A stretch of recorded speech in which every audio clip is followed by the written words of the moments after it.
जिंदगी को दो भागों में बांट दो। दो भागों में कैसे बांट दें? तो सुनो, दो भागों में बांटने के लिए सबसे बढ़िया उपाय यह है कि अब मैं कहने लग जाऊं कि मेरा भगवान के सिवा कोई नहीं है, भगवान के सिवा कोई नहीं है मेरा, और मैं भगवान के चिंतन में लग जाऊं, तो फिर मुझे जो संसार का व्यवहार करना पड़ेगा वो व्यवहार कैसे होगा? जैसे ये दास अनिरुद्ध है, मुझे 300 वृद्ध माओं के पांव दबाने रहते हैं, सेवा करनी रहती है। माओं को दवाई मिली कि नहीं, कमरे में झाड़ू लगी कि नहीं, माँ के पास गद्दा तकिया प्रॉपर है कि नहीं, समय से दवाई मिल रही है कि नहीं। आज हमारी एक माँ कुछ दिन पहले बोली कि मेरी बत्तीसी खराब हो गई है, बत्तीसी। तो आज मैंने उनको बत्तीसी बुलवाई और बत्तीसी उनके दी कि मैया ये बत्तीसी लो। तो मैं आपको कथा सुना रहा हूं, पर मुझे यह भी याद रखना है कि किस माँ की बत्तीसी बनने गई है, अभी तक आई कि नहीं। किस माँ के कान में सुनाई कम पड़ रहा है तो कान की मशीन आई कि नहीं। किस माँ को दवाई मिली कि नहीं। तो मेरा एक व्यवहार का संसार भी है। मुझे गौरी गोपाल अखंड रसोई चल रही है, वो देखना पड़ता है कि समय से रोटी बन के आई कि नहीं, चावल आया कि नहीं, दाल आई कि नहीं, ठंडी है कि गर्म है, वहां पर काम करने वाले कार्यकर्ता काम कर रहे हैं कि नहीं। मुझे ये व्यवहार भी देखना पड़ता है, क्योंकि 24 घंटे रसोई चलती है। आपने प्रसाद, आपको तो देखो थाली उठाई और आपको दाल चावल सब्जी रोटी आपको प्राप्त हुआ, आपने प्रसाद ग्रहण कर लिया, लेकिन उसके पीछे जितना सेटअप है, दाल कहां से लाना, चावल कहां से लाना, किस क्वालिटी का लाना, कौन बनाएगा, बनाने का स्थान क्या है, बनाने के टाइम पे कभी पानी आ रहा है कि नहीं, सिलेंडर है कि नहीं, बाजार से सब्जी आई कि नहीं, अदरक आया कि नहीं, टमाटर आया कि नहीं। ये सब व्यवहार है,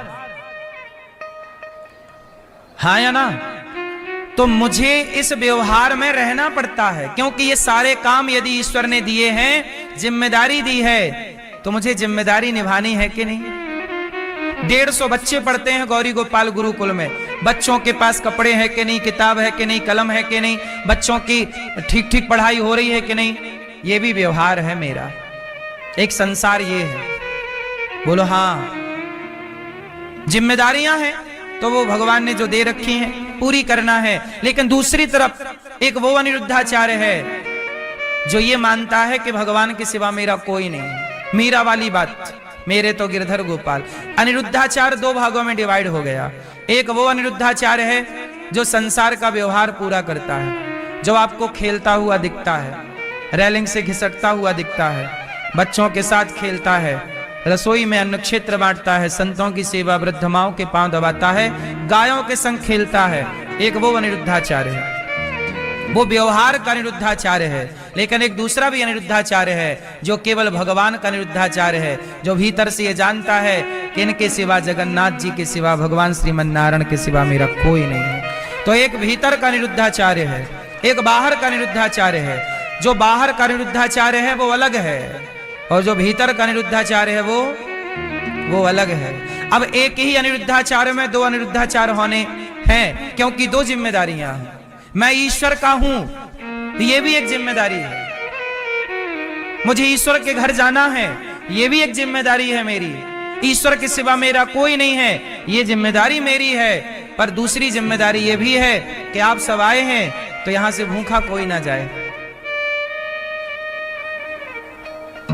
आप सब आए हैं, सबको भोजन मिले। माताएं आई हैं रोती, उनकी आंखों के आंसू ना हो, बहने ना चाहिए, गले लगाना है। उन माओं के लिए आश्रम बनवाना है। आश्रम बन रहा है तो तराई हुई कि नहीं, छत पर कॉलम में पानी पड़ा कि नहीं, ये मेरा व्यवहार है। मुझे ये भी देखना पड़ता है कि कॉलम में पानी पड़ा कि नहीं, छत में तराई हुई कि नहीं, गायों के लिए चारा आया कि नहीं, साल भर का भूसा। जैसे ही अब गर्मी आएगी, मार्च का महीना आएगा, भूसे का स्टॉक करना। मैं कथा सुनाता हूं यहाँ, पर दिमाग में चलता है कि गायों का भूसा तैयार है क्या।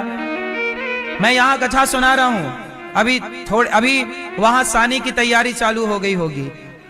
तो मेरा एक व्यवहार है कि गाय, यदि 400 गाय की सेवा यदि मैं कर रहा हूं, तो एक भी गाय यदि भूखी रह गई तो वो मेरा पाप हो जाएगा।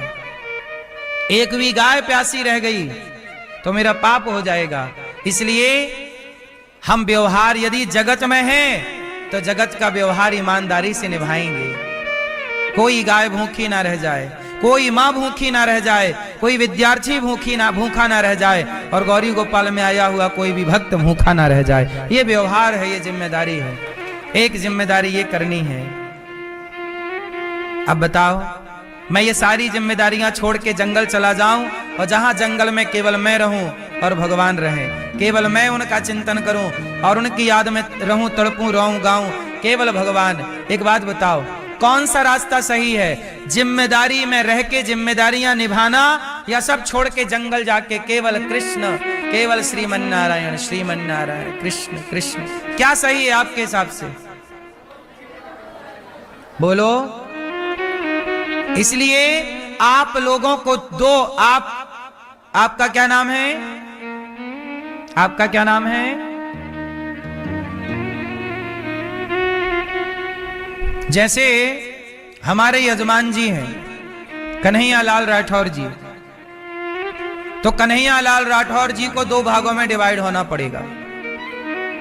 एक कन्हैया लाल अपने पुत्र के लिए कन्हैया लाल है पिता के रूप में, एक पत्नी के लिए कन्हैया लाल है पति के रूप में, एक माँ के लिए कन्हैया लाल है पुत्र के रूप में, पिता के कन्हैया लाल है पुत्र के रूप में, पत्नी के पति के रूप में, पुत्र के पिता के रूप में, व्यवहार जगत के लिए।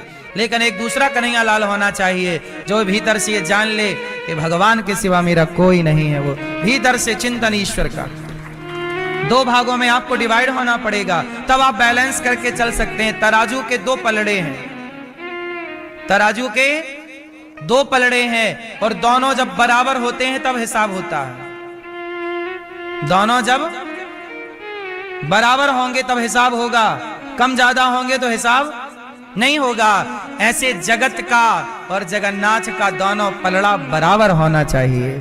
जगत का व्यवहार भी ईमानदारी से हो और जगन्नाथ का चिंतन भी। और इसका सही तरीका है कि जगत का काम करते हुए जगन्नाथ का चिंतन करते रहिए, जगत का कार्य करते हुए दृष्टि जगन्नाथ पे रहिए, तो दोनों बैलेंस हो जाएगा।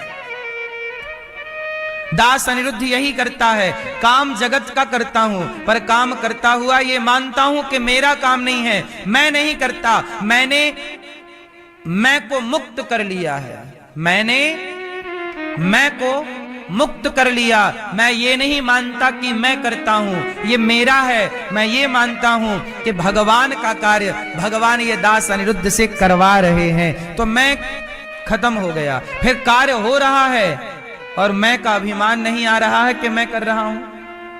यदि आप ये मान के करते हैं कि मैं करता हूं, मैंने किया, तो आपको अभिमान आएगा, क्योंकि आपने स्वयं को कर्ता मान लिया। और जहां कर्ता ईश्वर को माना जाए वहां अभिमान नहीं आएगा।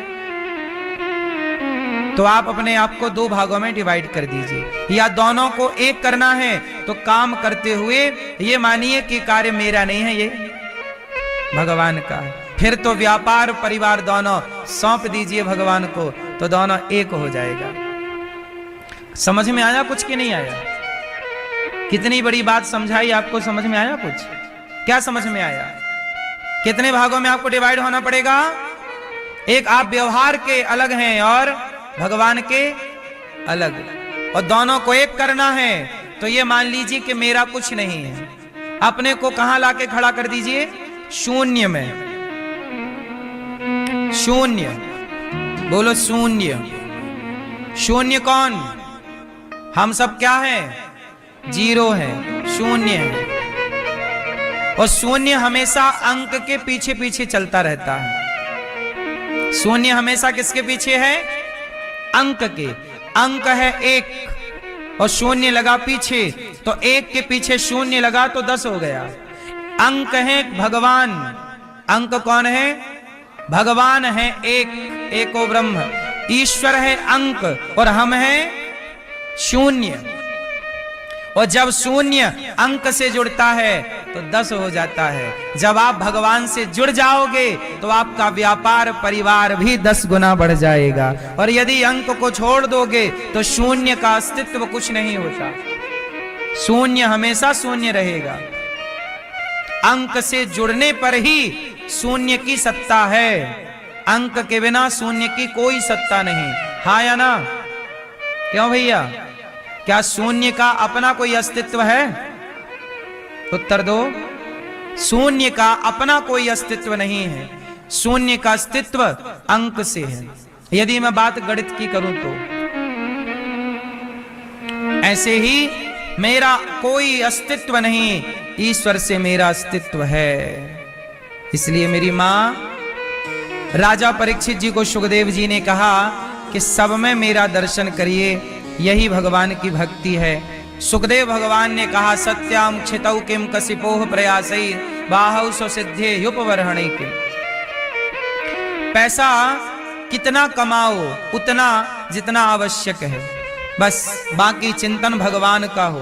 पैसे के मोह ने पागल बना दिया है संसार को। अच्छा ये बताओ, आप लोग जितना कमाते हो, सच बताओ इतने की जरूरत है आप लोगों को?